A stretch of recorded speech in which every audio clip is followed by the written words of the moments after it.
So hey y'all, I'm back with another video. So tonight's video is yet again another Chioma Chats video podcast edition. So by the title, we're going to be doing another random opinions about random things. So I feel like you guys liked this one the other day, and some of these, like I said, are completely unpopular opinions, and some of them are just random opinions. I think this series is going to be something that I try to do every week because I feel like it's good to just share random information based off of what is going on. Sometimes the topics that I see on social media aren't things that I want to talk about fully, but I can form like, a little paragraph about my opinions. So as usual, I can get triggering, but without further ado, let's get right into this video. So my first opinion is, I think drill music is so mid. Like, I don't understand the hype. I think New York drill and UK drill and even Chicago drill hits, but I think the newer wave of it is almost too basic. I don't know what it is, but I just don't get that hype for drill music for real. It reminds me of when my brother used to make me play Halo with him on the original Xbox growing up. It's like video game music to me. I think the trapped out hip hop version of it is bearable, but it came off as too much of a trend and a wave than an actual sound at some point. Drill beats sound good for YouTube instrumentals, but I don't know, maybe I think it was just too overplayed. I loved Pop Smoke, rest in peace to my baby. I really thought that he was the star of the new generation, and I feel like he made drill music sound like actual music, but it's like after that, it just came off like very regular, but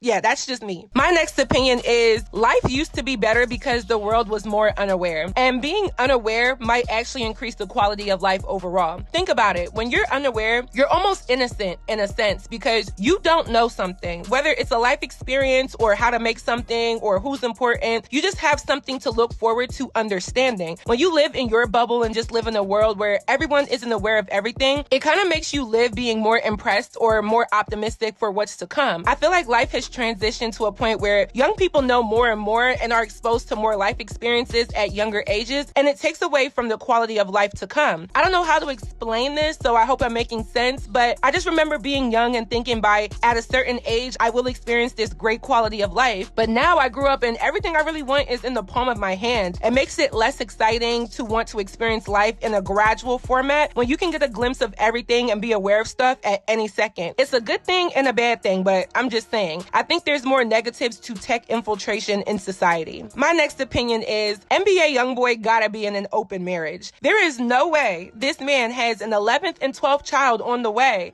Allegedly, but I swear I just saw that he was recently married. I don't get the mindset of some women, but I guess it's not for me to understand because never in a million years will it ever be okay to know your boyfriend cheats and you still marry him. Like, huh? There has to be some agreement or understanding or something. I don't know if this is a joke or if they're just trolling, but I think Contrell and his wife have to be in an open marriage. I just don't think any woman is that complacent. Like, there's a lot of women who do accept less, who do put up with BS behavior from men, or just know their place in a man's life, right? And we can sometimes say that some of the women who do deal with this are some of the most at peace women there are because they've made their choice and they're okay with it for themselves. But I just don't think any woman is just okay with their husband, someone you can legally attach yourself to, having outside children and also having other women around. I just don't think there's a meat pipe that piped up to make someone act like that. But money and attention, that has to be the motivator. I don't know, maybe his wife is smart and is planning to obtain ownership of something out of this. I don't know. I would think there would be a prenup or an agreement in place, but child, to me, it's an open marriage for sure. My next opinion is, I don't see why people think selling a used wig is wrong. Like, there's this response to wig swapping as if it's the most unhygienic thing on earth, and I think people are just picking and choosing what they want to be dramatic about. People buy used items all the time. A wig is not a tampon or a soiled undergarment. You can easily sanitize a wig the same way you can sanitize a t-shirt and share it with your friend. Y'all were passing around that mid-Reggie weed during Corona and sharing the plant, but someone buying a used wig and sanitizing it prior to installation is considered nasty?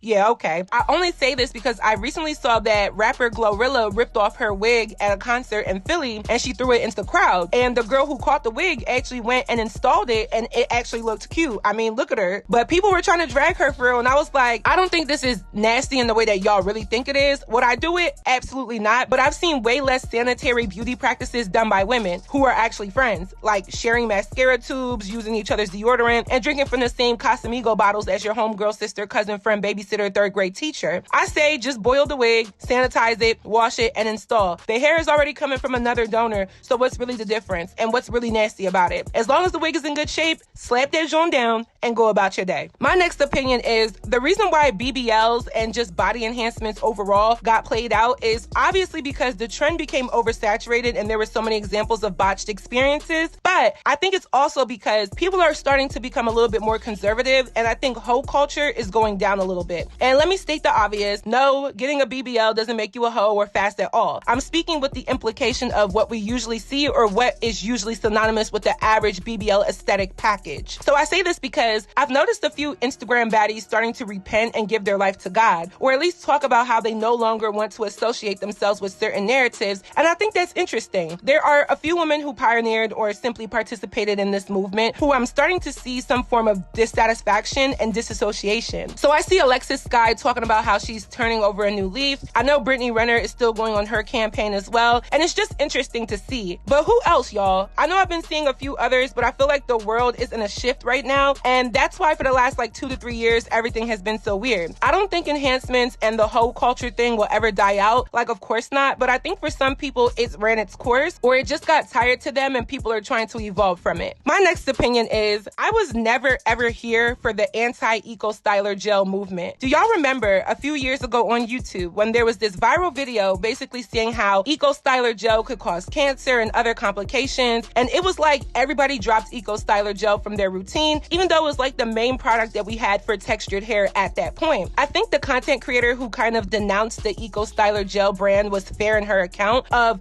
how it may have affected her. Everyone has the right to speak on how they feel about a product and how its ingredients may not be for them. However, the way how everyone canceled Eco Styler instantly was so crazy to me, because if we're basing it off of the ingredients and chemicals found in the products, then we definitely should cancel everything we use on our skin and hair. I think it was a lot of fear mongering going on back then. The conversation should have been about natural products versus chemically processed products and how they affect your hair. I don't think you have to be a scientist to do effective research on any product. Nobody was gonna die because they used Eco Styler gel. I never canceled Eco Styler. I just remember being more aware of what I was using on my hair and scalp after the viral videos basically made everyone throw away Eco Styler gel. My next opinion is people find a reason to hate on new artists because people aren't genuinely happy for people's success. There's always a turning point of when an artist becomes mainstream. Everybody champions them, everybody loves them, their song is getting a lot of play, and it gets to a point where because there's so much of a positive narrative, somebody has to find something controversial, somebody has to find something petty, and somebody has to find something to show that this individual is not as deserving or isn't the person that they're being piped up to be. And I think it's ridiculous because there's a lot of people who are not genuinely in support of what is mainstream. I also feel like the media is the media and there's somebody behind all of the media who controls narratives. I think a lot of these blogs are ran by messy people, and they're not necessarily miserable people, but just messy people. They know how to make money from controversy. It's all a part of the game. My next opinion is I think the NFL should stop referring to Super Bowl champions as world champions. I think America is so inflated with the ego and the desire to show the whole world that they are better than everybody, because that's just not the case all the time. How could a sport that is really only played professionally on a major level in the United States declare the winners of their one and only national competition a world champion? There are more people that watch probably Premier League soccer that are tuned into that than there are fans of the NFL. The World Cup alone is bringing in so much more viewership and fans than the NFL. I think the NFL should expand though. I definitely think that they could franchise more teams, they could have international presence, and I just think there's more room for global impact through American football, and they have been doing that as well. Because I think American football is well liked by a lot of people, but I do think that calling a Super Bowl champion a world champion is definitely a stretch. I think it would actually be interesting for the NFL to maybe create some type of competition that actually tests worldwide talent in football. I'm sure there are other athletes from different countries that could play in an American football league, but just don't have the pipeline to get the exposure. I don't know. I worked in Division I college sports for a few years, so I think I know a little bit more than the average girl when it comes to professional football, but I just think for the highest award in American football to be considered a world championship title, maybe there should be more to it. I'm still sad that my Eagles lost this year, so maybe I'm just salty, but I feel like they should either change that, or if not, they should just expand and grow the NFL franchise into other markets. I think it would be super successful. My next opinion is Gossip Girl is the best teen drama show of all time. A few summers ago, I was going through it. I told y'all summer of 2020, I was so depressed and heartbroken, and I really relied on music and TV shows to get me through it. So I binged all 6 seasons of Gossip Girl, and I think it's one of those classic gems that actually gave all of the drama and twists and turns and ups and downs that a show needed. The character development between everyone was great, and I think it doesn't get talked about enough. Like, maybe it used to and I just got hit, but I think the show was really good, like the original. Now, I definitely did not watch the new Gossip Girl. Y'all will have to tell me if it's good or not, but I think the original show was TV gold. I wish we still got to have shows like that, and I wish there was like a black version of Gossip Girl. You know what? BET, call me. I really do have the vision for a lot of entertainment ideas. But for real, Gossip Girl stopped airing over 10 years ago, but I feel like sometimes it doesn't get talked about as much as other classic shows. Maybe because its demographic is mainly for white women between the ages of like, what, 18 and 40? But I like the dynamic of the show, and I think it was perfect for the time in which it was airing. Shows about rich people and just the dramatic teen dramas were really popular back then. I wish that era would come back. I mean, I guess All American and All American Homecoming, those shows have been really good for young people, and my favorite genre in books and movies is coming of age, so I'm into all of that stuff. But I just feel like Gossip Girl was one of the best shows ever, and yeah, I just wanted to give it its flowers. My next opinion is college gymnastics is underrated. There isn't enough focus on NCAA gymnastics, and I think people are really missing out. Please use your Friday nights to tune into college gymnastics, because there are so many women, especially black women, who are doing amazing things and defying amazing athletic stunts and barriers.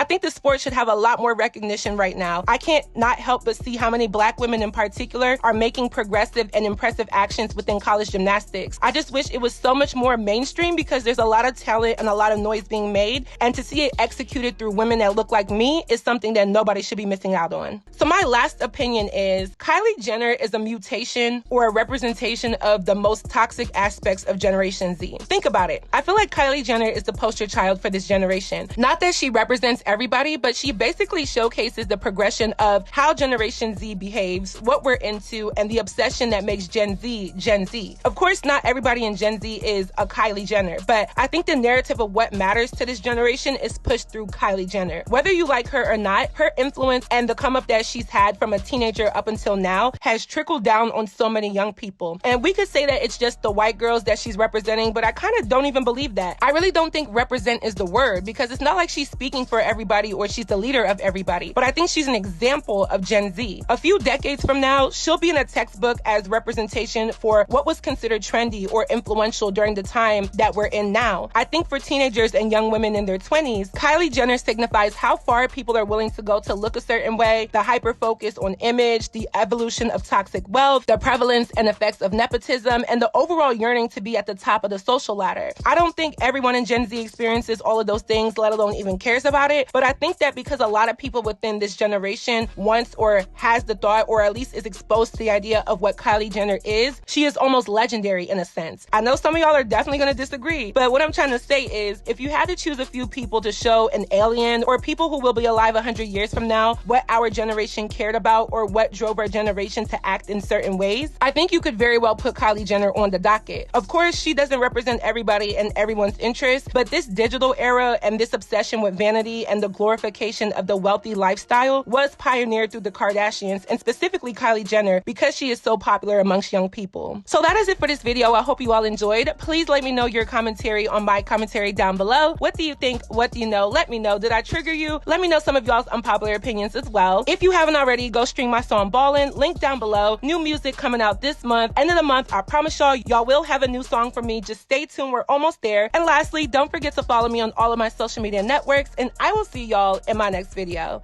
Bye, y'all. His pieces hit through Apple Pay. Cheese, cause I got the cheddar. I do 50 squats a day and now life's better. Eating cheese, so you could call me rigatoni. I got God on my line and he not phony. I'm QB like Pat, yeah, that's my homie. Red dots for you, yeah, we got pepperonis. I had to speak on the beat and give testimony. So we drink to my success, now every day is a ceremony. Yeah, yeah. I said cheers to my success, now every day is a ceremony. I said cheers to my success, now every day is a hey yo baby, tell them Chioma is your lady. Started making guap and these chicks just start hating. Curvy size, now call me a Slim Shady. With the cheese on point, niggas gonna chase me. Ooh.